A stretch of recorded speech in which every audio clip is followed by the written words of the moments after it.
Super. டிரான்ஜிமெண்ட் sir audience sir cover பண்ணி வச்சுருக்காரு. சைடில் தெரியும் உங்களுக்கு தெரியலையா? ஸ்பாட்லைட் ஆகலையா? இல்லை விட்டுருங்க, அப்படி விட்டுருங்க.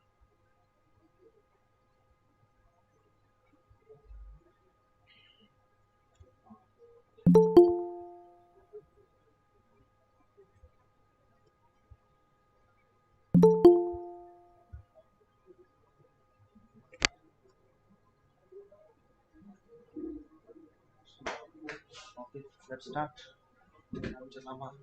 It's 9.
சார் சார் ஸ்டார்ட் பண்ணிடுவோமா sir?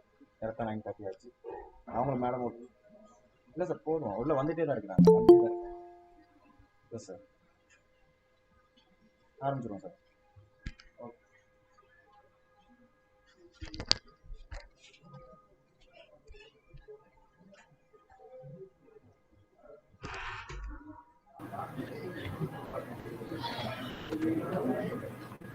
Rise up, start rest, see the bright opportunity in each new day.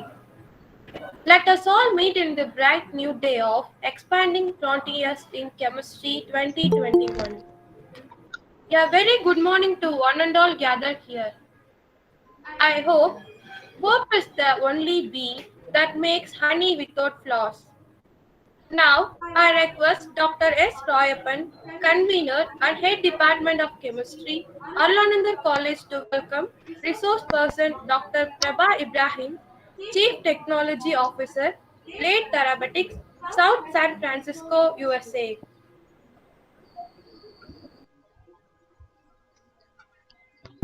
Most respected Dr. Prabha Ibrahim, dear loving, respected Dr. Ibrahim, Dr. Muthramalingam,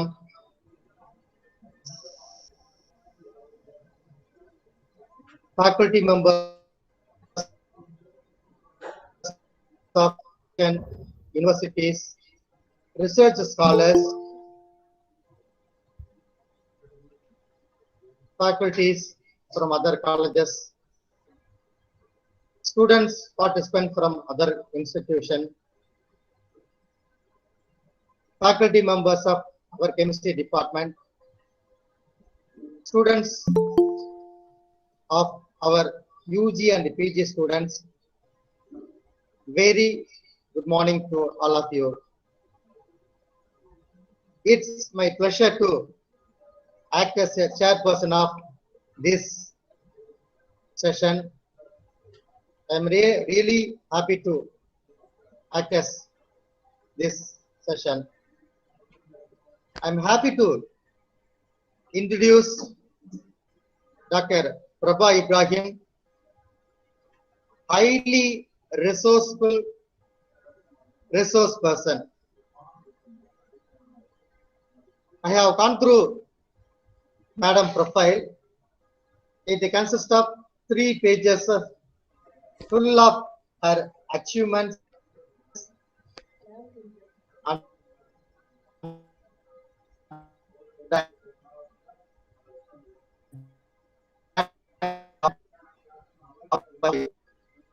voice break ஆகுதா? Voice break ஆகுதா? remarkable. Madam started his chemistry career undergraduate BSc chemistry, Raja Thurisinga Memorial College, Government Arts College, Sivagangai. Then moved to the American College, Department of Chemistry, the American College, Madurai.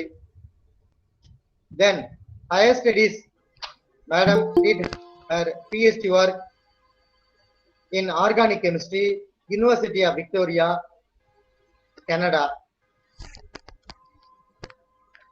In the academic career, Madam has selected for Distinguished Alumni Award in the University of Victoria, Canada, Robert Welch Foundation Fellow, awarded British Columbia Government Assistantship for Academic Excellence in Graduate Studies, granted Certificate of Merit for Proficiency in Chemistry, inventor and co-inventor of over 100 granted and published patents, and co-authored over 35 scientific publications in peer review.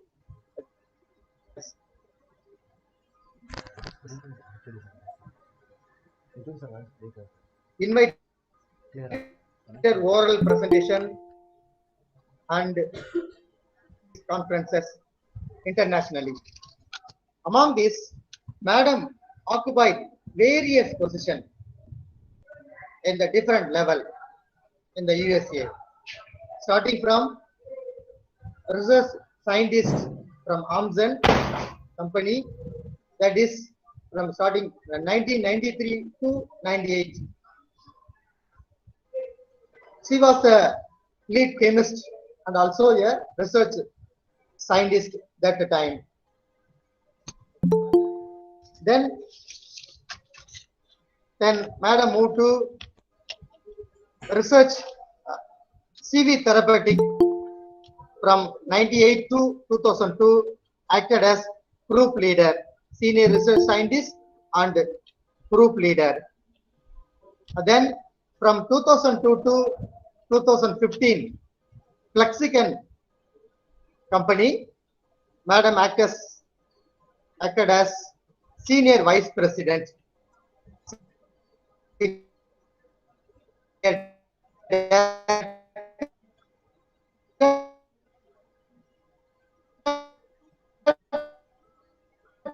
Then Syngent, established 2017, Apparent Pharmaceutical, which is the Merck company, Apparent Pharmaceuticals.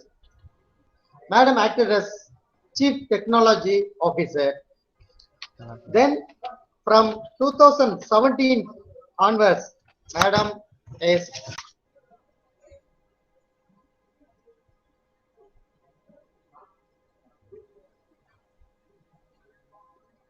in the company name is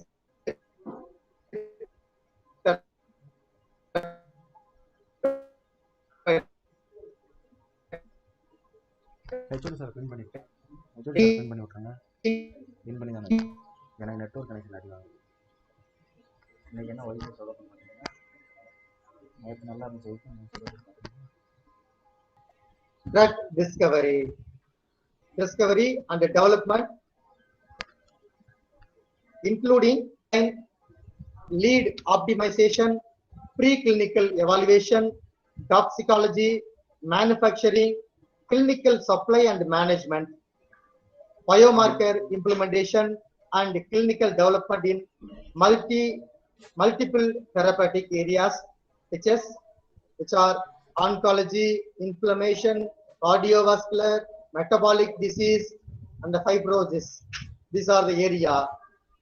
The driving exceptional growth and the success at multiple companies through identifying NCE and advantages advancing through preclinical to clinical development, out licensing and in licensing. These are the activities carried out. Inventor of 37 development candidates, 22 clinical candidates, and 19 IND candidates, including 2 commercially marketed first-in-class drugs. Sulforaf, madam is the inventor, and the Tiroleo, and the Duralio, and the Tibaplasant, and Inclidaser. So these are the drugs discovered by madam. So which is such eminent personality, which industrialist, vice president with us. Now, really, our students and scholars and faculty from our institution, other institution, really going to benefit with such eminent personality. So, thank you for accepting this talk, ma'am. Now, over to Dr. Prabha Ibrahim for this session. Thank you.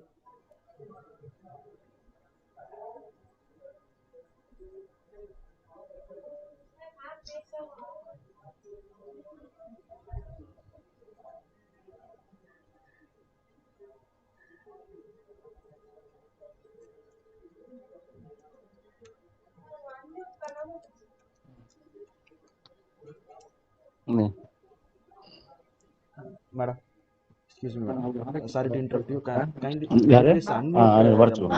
Ma'am, unmute, ma'am. Your mic. It is in mute. Do you hear me now? Yes. Okay. So, all right.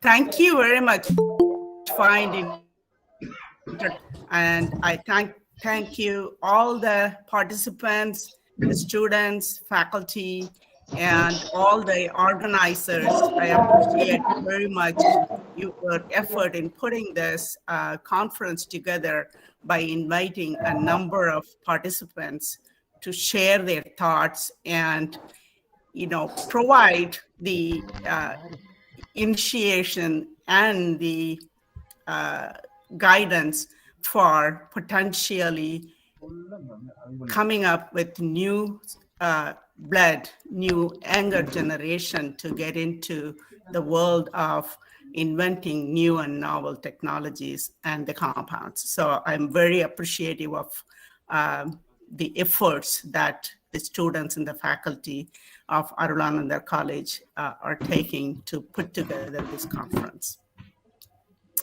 With that, I would like to share the presentation. Entire screen and cancel. So I'm going to open up my presentation first.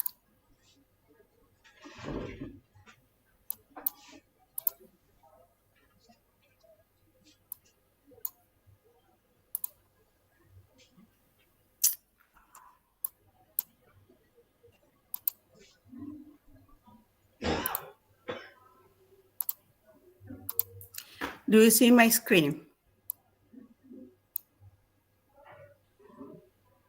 No. Everyone seeing my screen? Yes, ma'am. Yes. Okay, all right. So the title of my presentation is the role of chemistry in small molecule drug discovery and development. My focus is specific for the small molecules. This related to oral pills that people will take for treating any of the conditions and the disease that they have.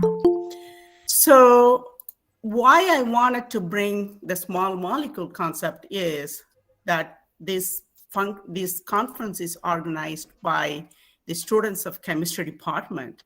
And I wanted to see how whatever they are learning could be converted into something very spectacular with the appropriate choice of the area that they want to do their research in the future, and how they can give back to the society by identifying novel compounds, novel therapeutics to come to market. So one might ask, there are different types of science that are there, and what is so special about chemistry?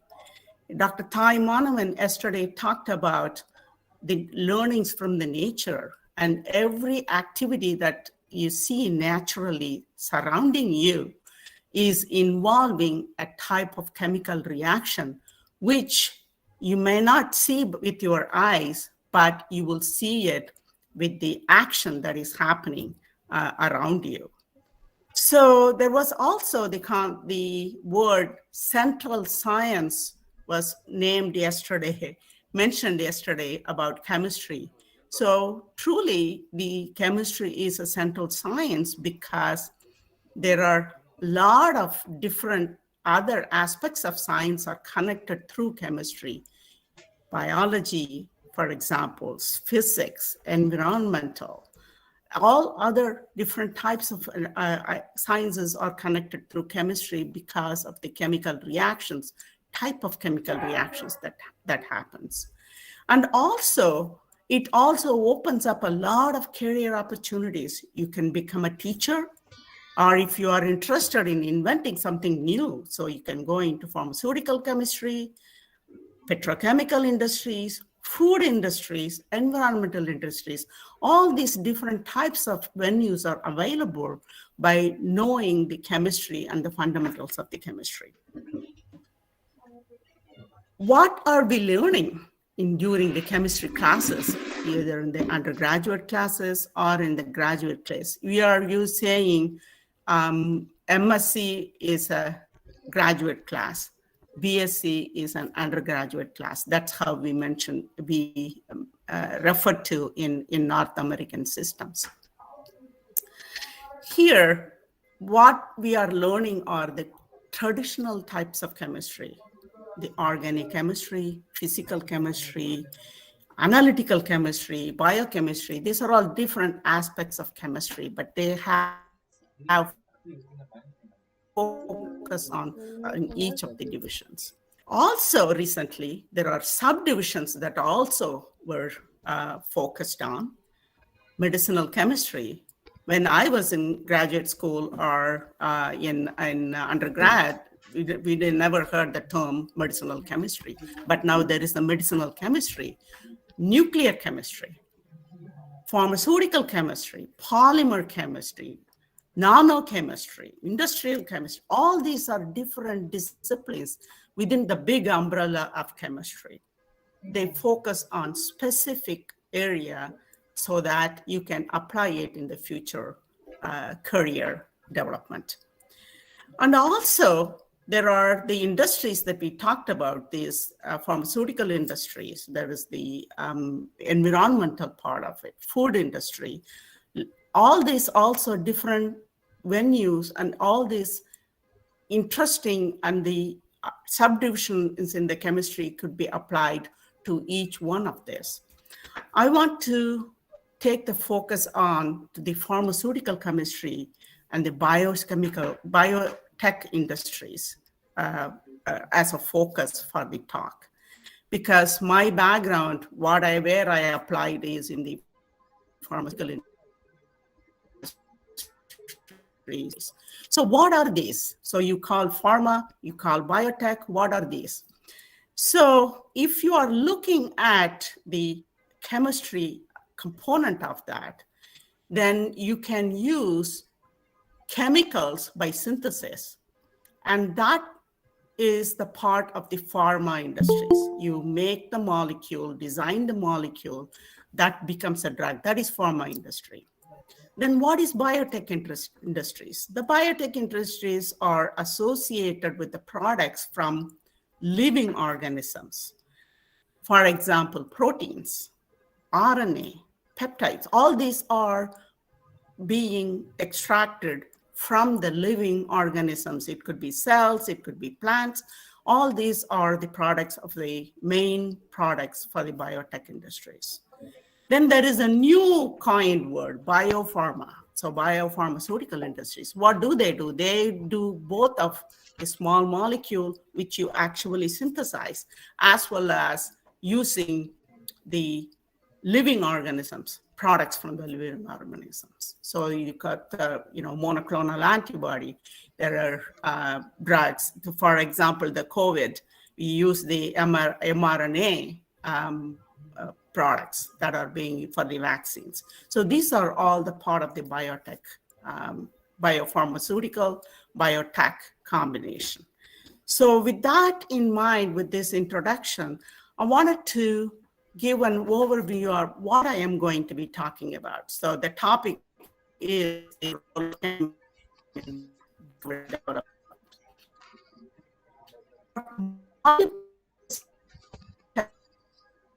Process target. So you have a disease, and then this disease should have some protein associated with that disease. So that discovery of the target, and then also the validation. What do you mean by validation? So we need to make sure that this target is associated with the disease. That is the validation part. There are several steps that are involved in that. And then once you have the target selected and the target is, you believe that it is validated enough, then you start to do identify small molecule drugs. For that, you can use the biology component. How is the structure of the protein looks like? How could you design molecule that could fit into that protein that will make the protein to be quiet, or you can activate it to help in addressing the disease.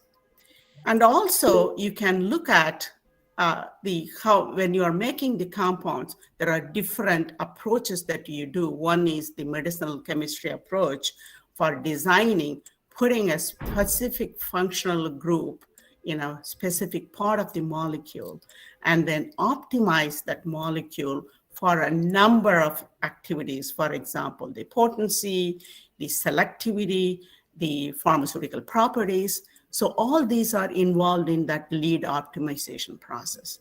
Once you identify a molecule through this process, that this is the lead, and we want to make this compound to test in the animal models, then you have to have a larger quantity of the compounds to be made.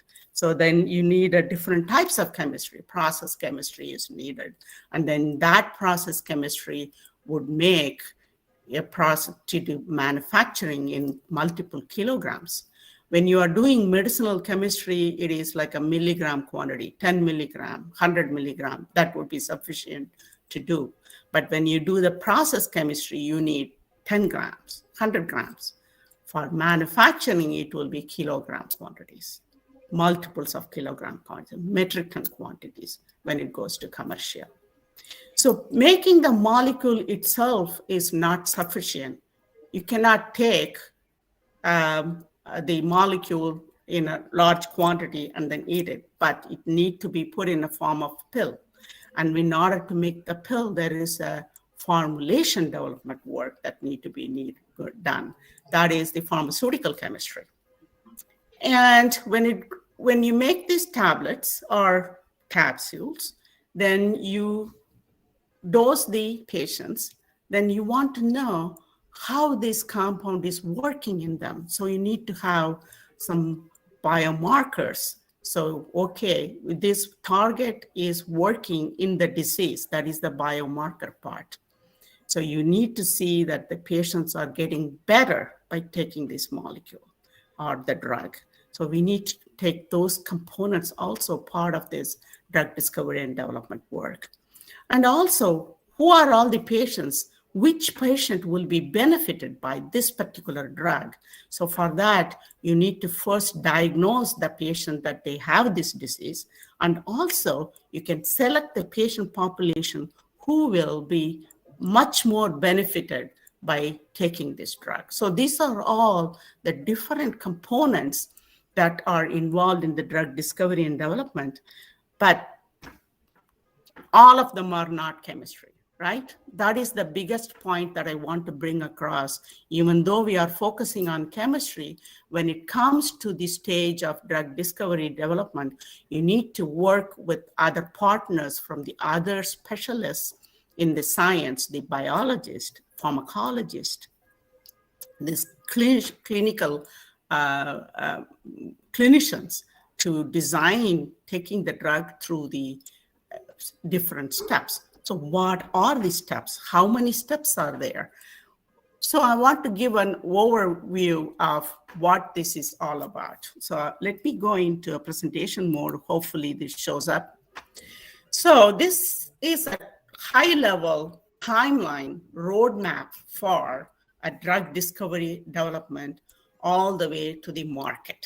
Market means that that's when doctors can prescribe this drug and you can go from the pharmacy and you can use it for the treatment. So typically this takes about 6 to 10 years. It seems like a long time, but that's how long it takes for making the drug, what you design, all the way to the market. So there are different steps here. So discovery, that's what the initial part that we were talking about, selecting the target and making the molecules. Then there's a big portion, preclinical development. What is this? So here we are taking the drug and dosing into mouse, rats, dogs, monkey to see, okay, this compound has working in the efficacy and it is not toxic. And then that is the biggest hurdle that you need to cross before you put that into human. In order to get into human, you need to file IND. This IND is an investigational new drug application. This is a document that you submit to any regulatory authorities, and then they will go through the review and then tell you, okay, this drug is safe enough to dose in human. When that happens, we will start with the clinical trials. There are multiple stages here. Phase 1, where we see only the safety, whether so far it is safe in animals, right? Rat and dog, for example. Then is it safe in human? So that is phase 1. And then once that is crossed, then you go into patient population, which is the phase 2. You dose the patients with that specific disease that drug is designed for and see whether there is an efficacy endpoint. The patients are getting better. And then once that part is crossed, then you go to the pivotal study, which is the phase 3 study, where the number of patients will be hundreds and thousands, depending on which therapeutic area that you want to do. And then you have a big patient population to dose this same drug and see whether they are getting better. Once you finish all these different parts, then you file an application, which is called new drug application. That means any company who had gone through all these process, they are submitting the whole process, the document, to the regulatory authorities to say this drug is safe and it is intended, it is treating the patients intended for treating, and we want to get the approval to go to the market. So I talk about the regulatory authorities and number. If you look at it, all these tick marks here are the different stages. Each company will be interacting with the regulatory agencies to provide the information at each stage to get to the market. So I wanted to spend a little bit more time in explaining this so that you can understand it is a long process, so that needs a lot of effort from multiple disciplines, and that is critical. And the chemists will be playing the integral part in making this journey through it. So with that, hopefully that helped for laying out the thing with the drug discovery and the validation. I don't want to spend more time on this one because I want to get to the area where we are talking about real chemistry with the examples. So this is just a picture to give you a perspective that it is not one particular discipline. There need to be people from the financial part. We have a great idea, we have a great target, and we can make this compound, but nothing will happen until you have the support system. There is a business proposition here. There is a financial approach that people can fund this program, and then you can take it to the market, and then you have a market that is available for us to market this product. So all these need to be there when you are selecting a disease target associated with this discovery and development effort.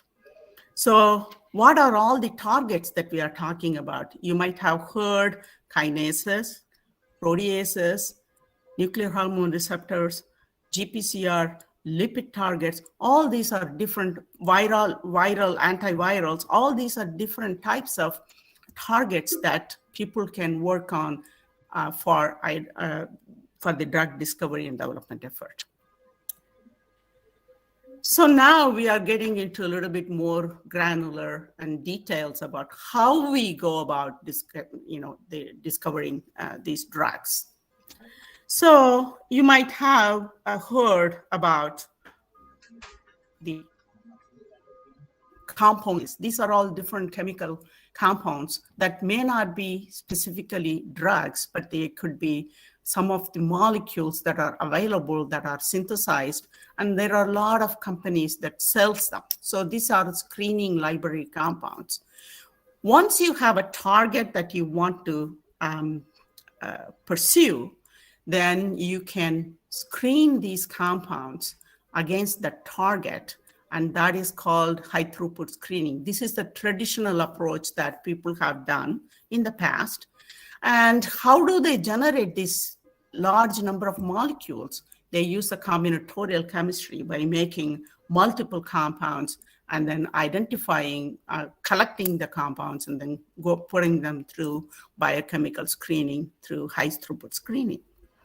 Then the development of the focused approach, the fragment based. Instead of screening a large volumes of compounds and getting a minimum number of hits, there is an approach, that fragment based approach, that was introduced about 15 years ago.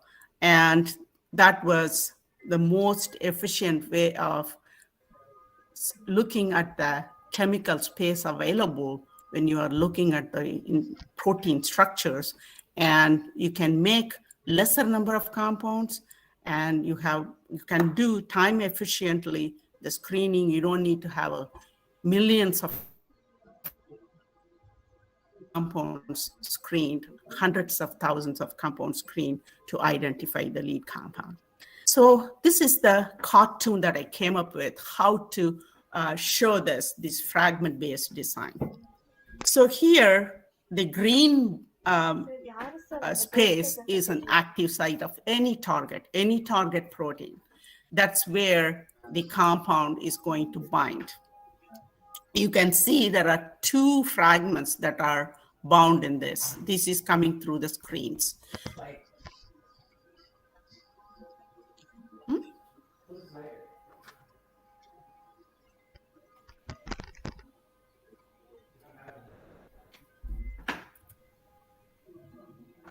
Are you seeing the slides? Sorry. Yes, ma'am. Yes, ma'am. Can you present in the present mode, ma'am? Yeah, you are seeing the presentation mode? Okay. You see the slides now? Yes, slides.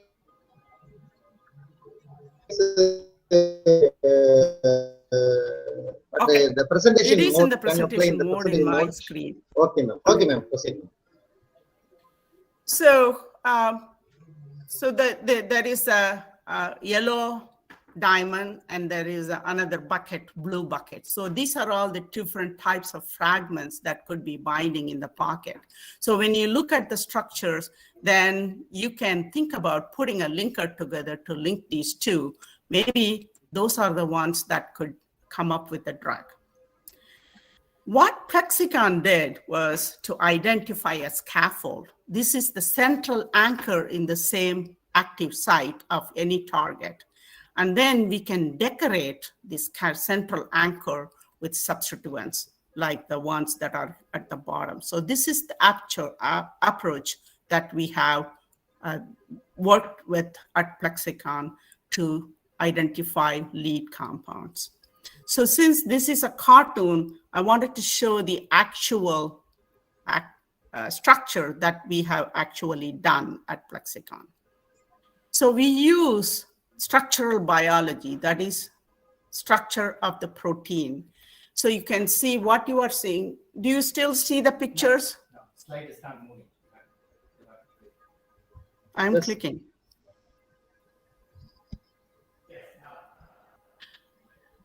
Okay, so I am not really sure. If I put it in the presentation mode, it's not moving. That's what Dr. Ibrahim is saying. Do you see it now? Yes, ma'am. Okay. So,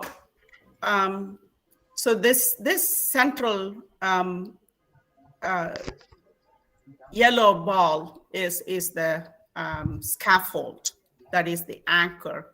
When you add these two substitution one at a time, then you enter into a molecule that is drug and it is low nanomolar potency. So this is how we have identified the lead compound, which is a first example, Zelboraf. The slide case study now. First,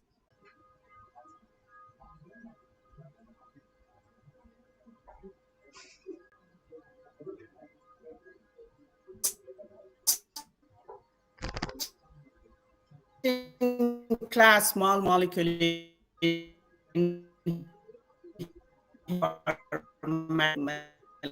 melanoma. The metastatic melanoma. The melanoma is a skin cancer. So our goal was to identify drugs with will inhibit the V600E mutant BRAF. With so this since I cannot show the presentation mode, I will try one more time. You see this now? Okay. So we have identified this 7-aza-indole as a kinase scaffold using the process what I had described to you, looking at the pocket, how to find the scaffold. And we started building a library around this 7-aza-indole. Why is it called 7-aza? Have a nitrogen, this 6-member ring and the 5-member ring together is an indole. And if you add a nitrogen at this 7 position, 1, 2, 3, 4, 5, 6, 7 position, another nitrogen, so 7-aza-indole. Why is this important? Because the kinases, they have a hydrogen bond donor acceptor motif in their active site. And these 2 nitrogens here, this is a hydrogen bond acceptor. It accepts from the protein, the hydrogen, and this nitrogen has a hydrogen here that interacts with the protein by donating this hydrogen. So that is the hydrogen bond donor acceptor in the compound interacts with the acceptor donor of the protein. So that's where the scaffold is, stuck in there, and that predicts how these other portions, substitutions can be made. There are 1, 2, 3, 4, 5 different places that you can make substitutions, and you can have that many types of compounds that you can make. But what we did is, by doing the chemistry in the beginning, we found that substitution here, here, or here are the places where it was very productive. We can make the molecule much more potent. So that's why this is a structure that we started with. Do you see the second molecule popped in? Okay. All right. So here, this is from this screening this library against the V600E mutation, we identify the hydroxy functional group here as a lead compound. This is very potent. It doesn't have any selectivity. It hits all the different kinases. There are 500 kinases that are known. And also, when you dose this compound in mouse or rat, there is no exposure that it gets cleared. So that's what it is called PK liability. So what do we do now? Okay, we need to optimize the compound. So we wanted to do a bioisosteer replacement. This you may or may not have heard it. What is bioisosteer?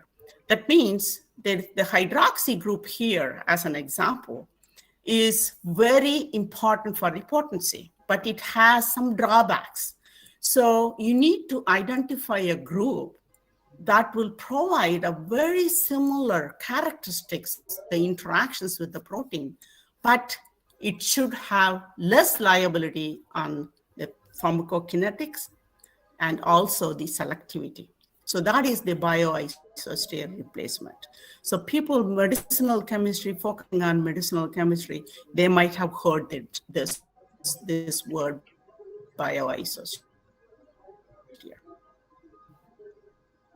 Then there need to be additional substitution. You see here, there are places that you could do the substitution that would increase the potency and selectivity. And also the third thing is the profile, that means the PK properties improvement. So these are all the different things that we were approaching here to making the lead optimization, part of the lead optimization process.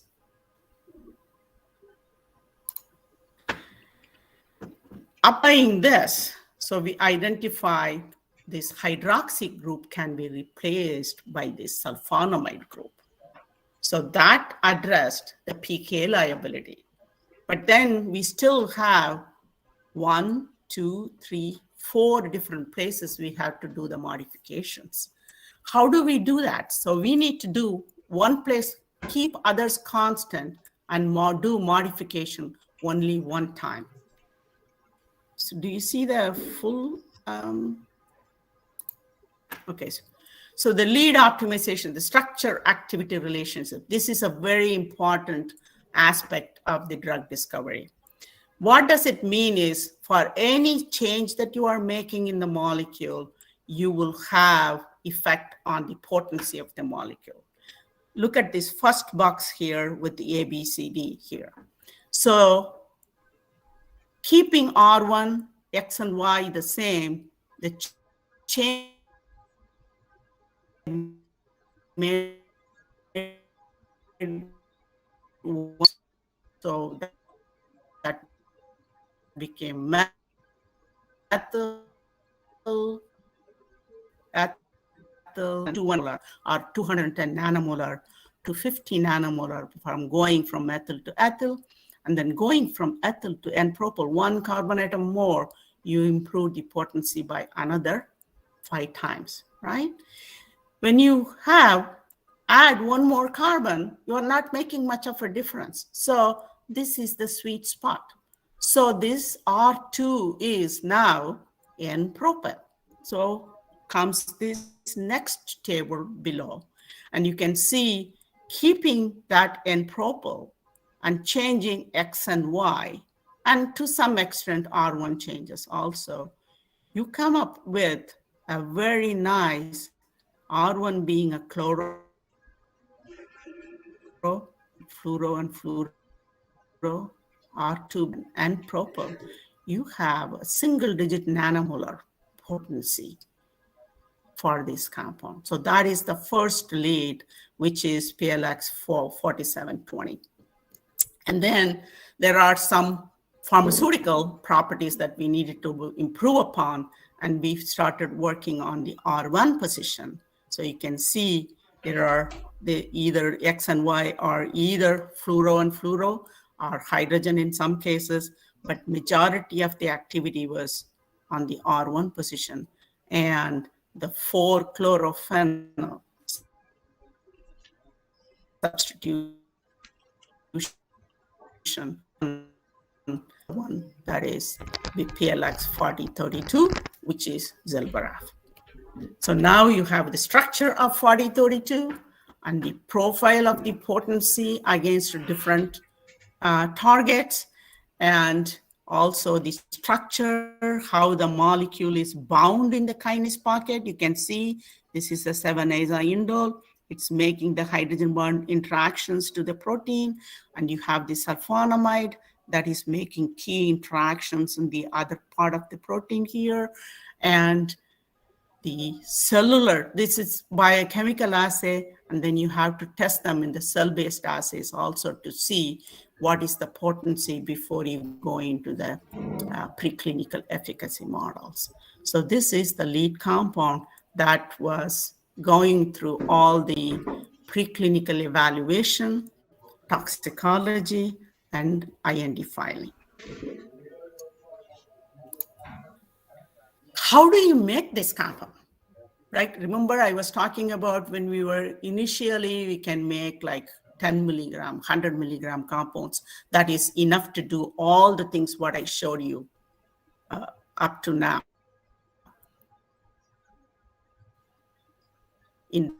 But when it goes to the next stage, we have to dose the rats, dogs, mouse in the efficacy pharmacology models. You need to make gram quantities, hundreds of grams quantities that you need to make. How do we do that? So this is where the process chemistry comes into place. So this, the 5-broma 7-aza-indole, it is a commercial product. You can buy it from multiple vendors.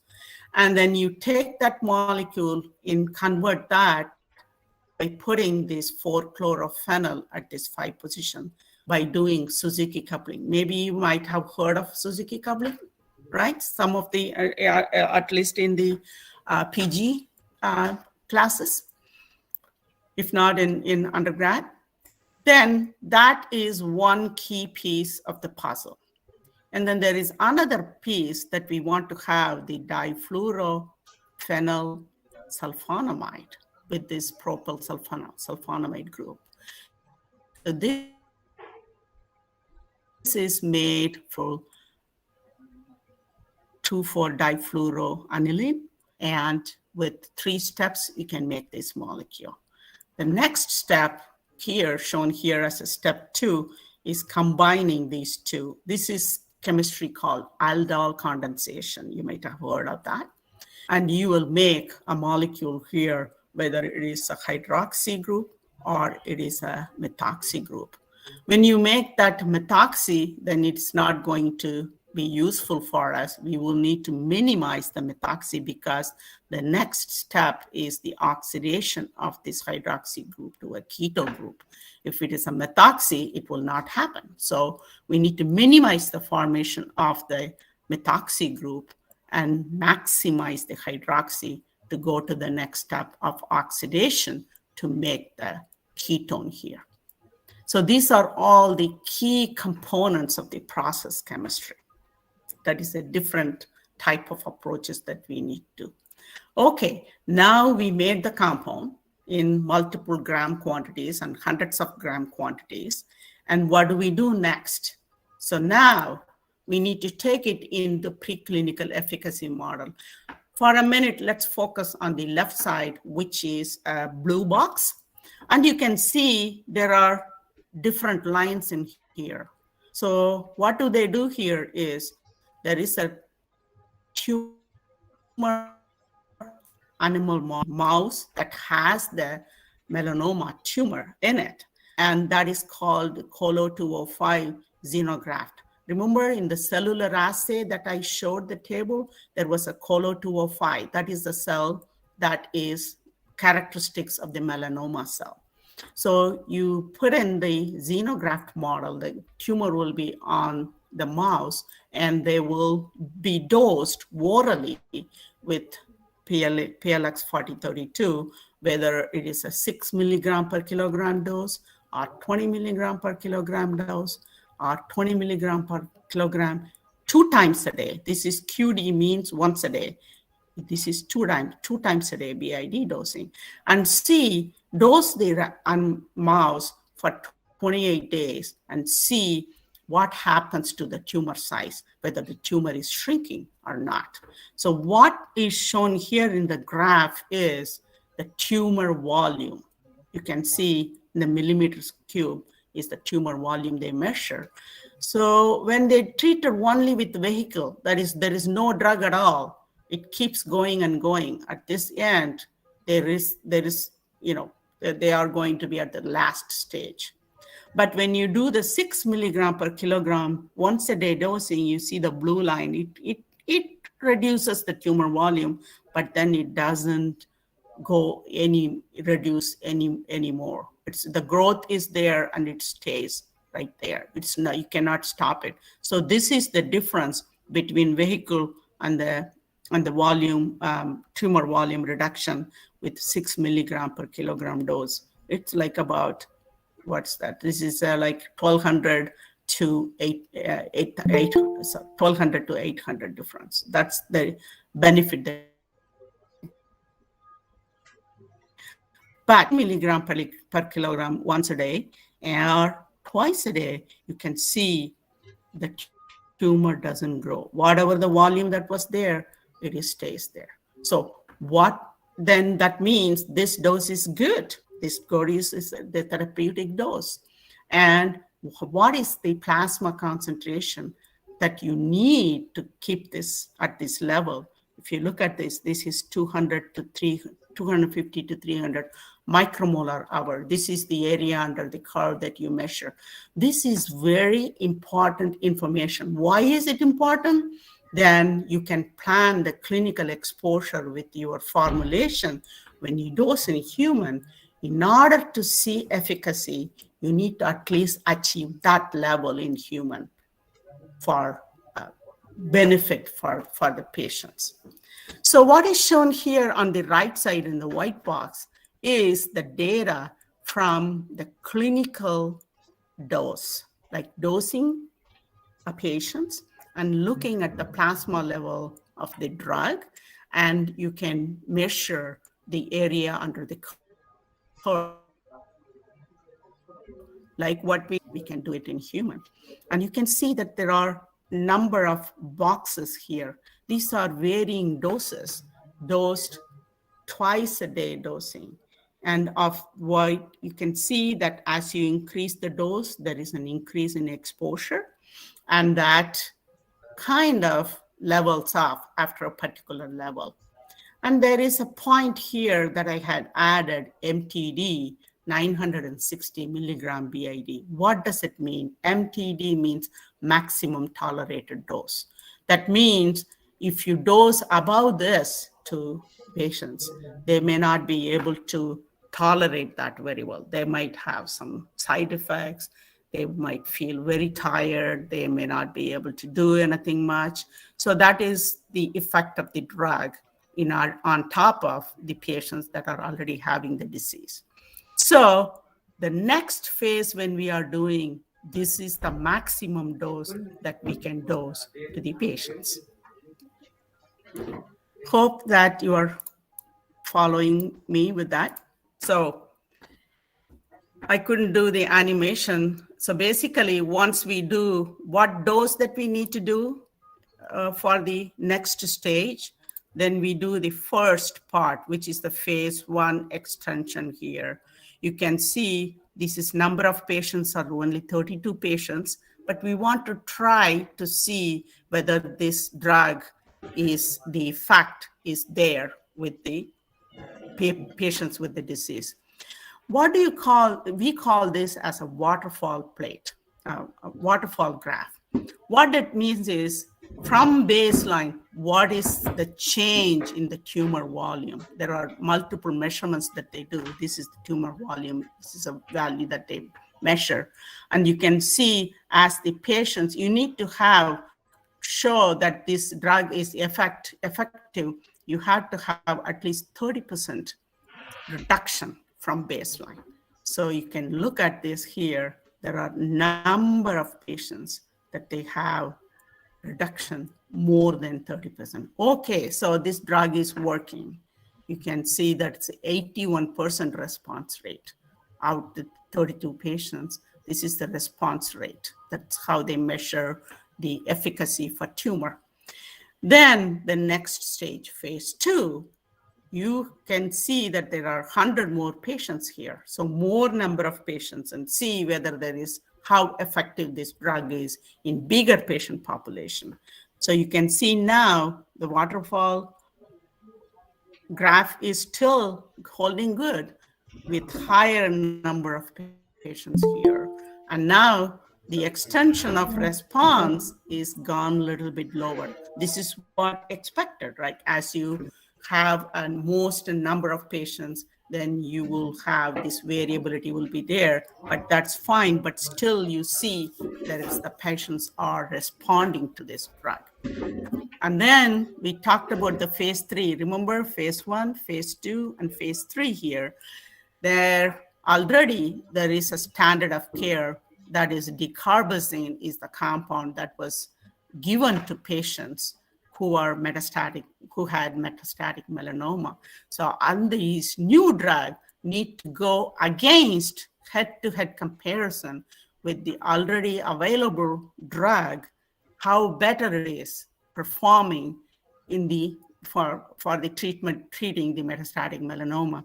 And you can see their standard of care is only 5% response rate with 148 patients, whereas 48% response rate with 209 patients. So this are the data, all these data are pulled together and then filed for the new drug application to the agency, and this drug was approved in 2011. So I want to take you through this whole process, how long it took. So you might remember in the beginning of my talk, I talked about the BRAF mutation, which is the driver mutation for metastatic melanoma, was discovered at the end of 2002. Plexicon started the drug discovery effort in late 2004, and in 2005, we discovered PLX 4032. So that is the number that you will give. And we started initiating the development activities, and we filed the IND here and started the phase 1 in 2006.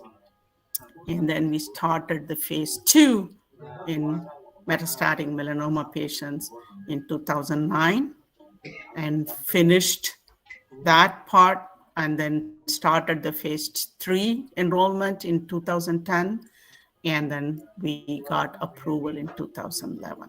So you can see from 2005 to 2011, it is approximately 6 years for discovery to market.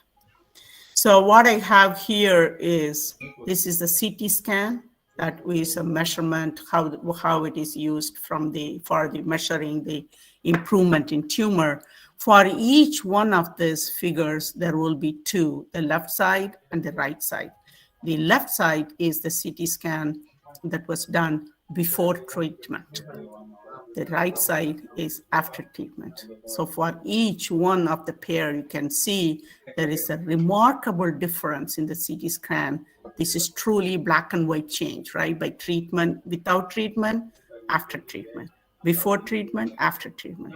There's the melanoma, it's not metastatic anymore. So this is under check. What we also did is we worked very closely with identifying this patient. Remember, I was talking about diagnosis and patient selection and stratification.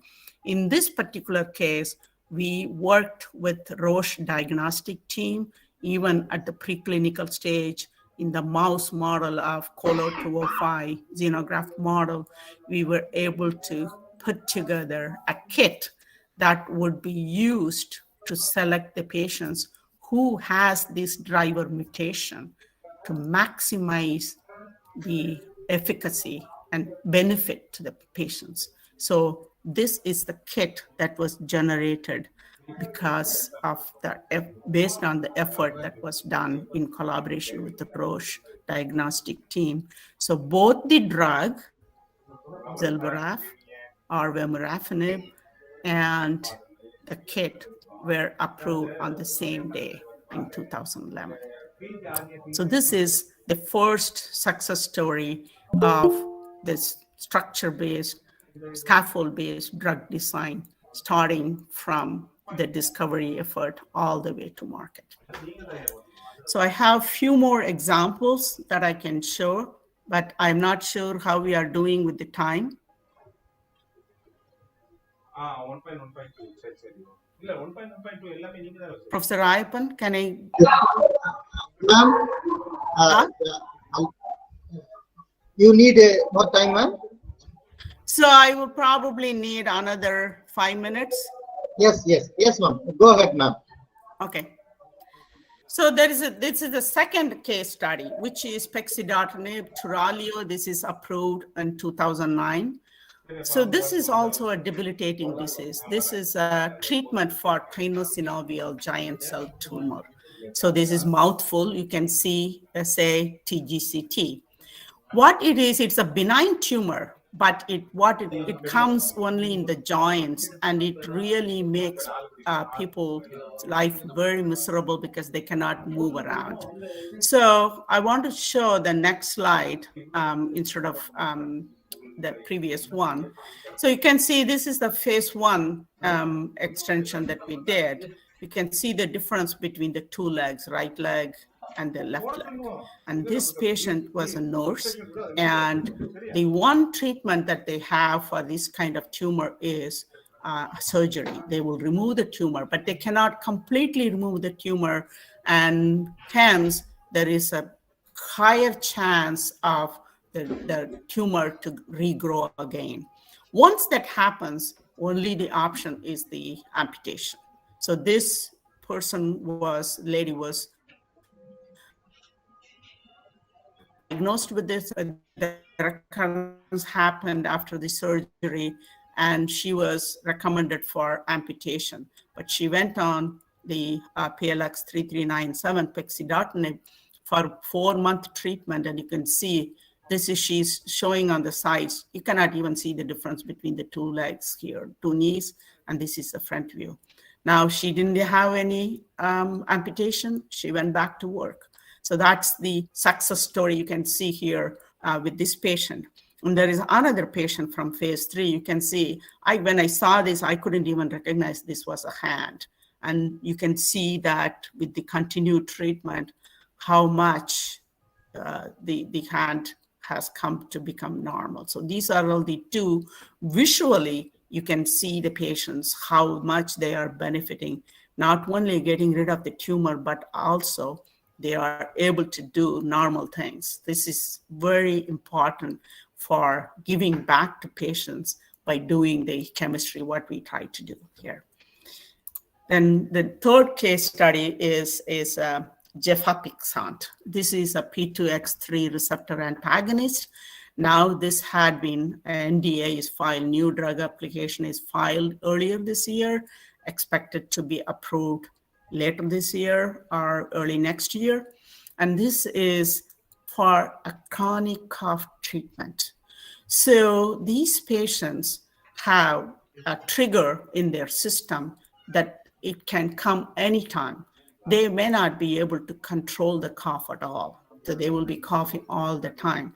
It's not a disease per se that is contagious, but they cannot control this cough. So this compound is designed for treating that cough showing here as one example from the clinical outcome. So in the blinded study in phase 2 study, you can see this is the placebo group. That means that it's equivalent to vehicle. There is no difference before and after, right? Whereas the patients that went on this drug, all of them changed from the baseline. You can see very clearly the compound is it had gone through phase 2A, phase 2B, and phase 3, 2 phase 2, phase 3 studies with increased number of patients. I didn't put in the numbers in here, but the key point here is the statistical significance. It has to be less than 0.05, and all these patients are having a big effect with this drug on board. So with that, I will just show that currently I am working on at Blade with 2 different targets, autotaxin and calpain. And I want to thank I was privileged to attend this institution, starting with Sivaganga RDM College, Rajendra Singh Memorial College, American College, Victoria, University of Victoria, Rice University, and University of Colorado Boulder postdoctoral fellowship, and mentors, academics as well as industrial mentors who helped me through all this. So I want to one particular person that I wanted to show here is Gian. You also all know Lewis acid Lewis base. That is Gian Lewis. His son Edward Lewis was one of my mentors. So I'm very privileged to work with him. And thank you all for, again, the organizers and the students, the audience, the patients and investors, and all the others involved in my team to make this as successful. It's not just one person doing this, right? There are a group of people, very now great collaborators working to make this successful. Thank you very much, ma'am. Your session highly wonderful, highly informative. Starting from the basic concept, then higher studies, how chemistry involving in the drug discovery, role of chemistry, develops chemistry, drugs discovery, from that marketing, especially for the case study. Each and everything you can corner, you are detailed explained in the how to produce or discover single drugs from starting to end the market itself. So excellent, ma'am. Now the audience, if you have any queries, you can ask. Over to audience.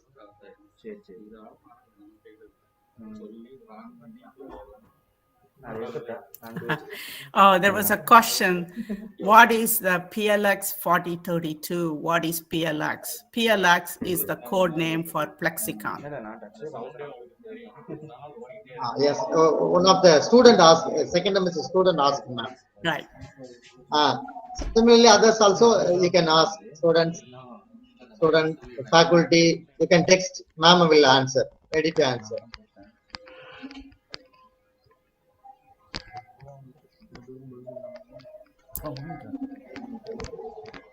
Please feel free to ask questions. As Professor Taimanavan said yesterday, that there is no stupid questions, right? Yes. Ma'am, I have one question.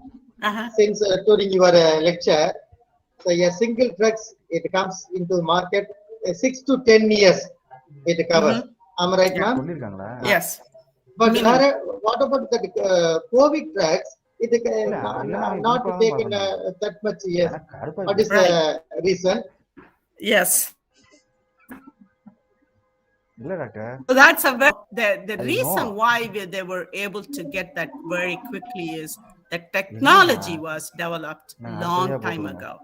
The mRNA technology was in the works for the past 15 years. So what they have to do is they have to identify the sequence of the COVID. And once you identify that, you have to manipulate only the part where they need to switch. And that's quickly done. And that's why you were able to get it very quickly. But the technology part, if you are developing right from scratch, it will take longer time. But this technology was already there. They just removed certain aspects of it and then plugged in the COVID sequence. They were able to get the vaccine. Very short period of time. So a short period means within the 6 months, or how long, ma'am? Any idea, ma'am? I think if I am not mistaken, they were able to get the sequence identified within 3 months, and they did it in about 6 months time frame. Yeah. All the market available COVID drugs are mRNA drugs? No, not really. There are two of them. I mean, here we have Moderna and Pfizer. Those two are mRNA, but J&J is it's a traditional vaccine. It's not mRNA. I'm blanking on what that sequence is. I think it's a yeah. I don't know. I can't say the wrong thing. So yes, okay. Ma'am. One of the student, MSc student, also asked a question. Okay. Could you please explain about Zelboraf? Okay. Zelboraf is the commercial name for PLX 4032. There is a process with the PLX code is for the company code, right? The number of compounds you make. So there is a library of compounds. It will start with 1,000 and then 1,001, 32 compounds. But then when it becomes a registration part of it, there is something called INN registration. So the drug need to be registered into the system. During that time, you need to give a generic name. So that is what is Vemurafenib. How does the Vemurafenib came? RAF is the target. V is remember the mutation I was talking about, V600E. So V is Vemurafenib, V is from there. MU is mutation. V, mutation, RAFA, NIB, all kinases will end with the last syllables and Vemurafenib. And Zelboraf is the commercial name. What is the form? Two of our students asked the question, ma'am. First student, Sonio Deepthi, in drug discovery during the duration is 9 to 12 years. Why this process to short duration in drug discovery process? If it is possible or not, ma'am? Some of the targets are hard. It will take longer time for sure. The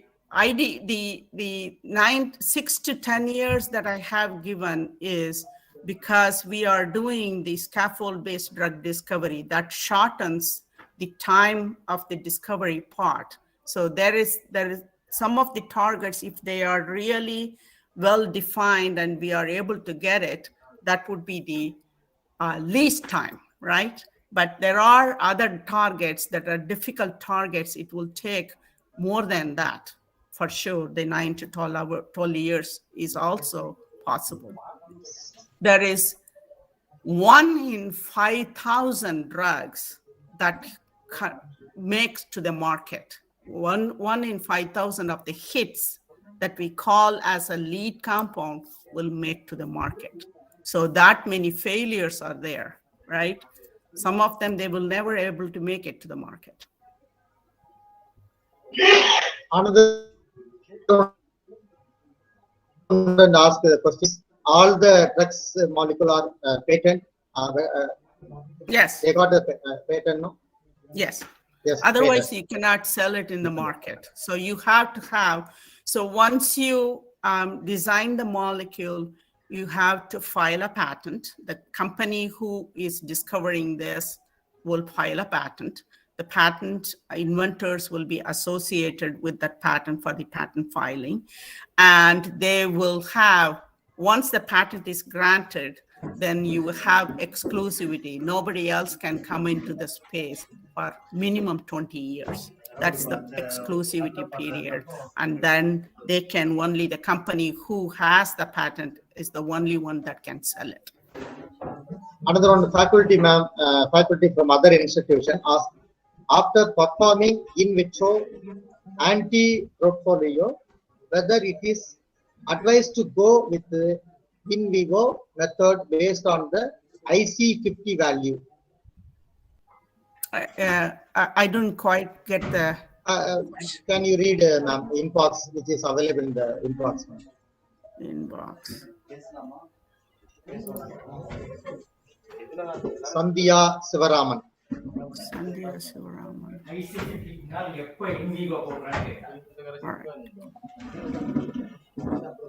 Okay, after performing in vitro anti-proliferative, whether it is advised. Okay, so you need to have the in vitro yes, based on the IC50 value, you can go into in vivo. The more potent compound, the better it would be in the efficacy model. Correct. Then another one, the student asked, it is a big question. It takes time, ma'am. Another one, faculty one asked. Okay, after PG, you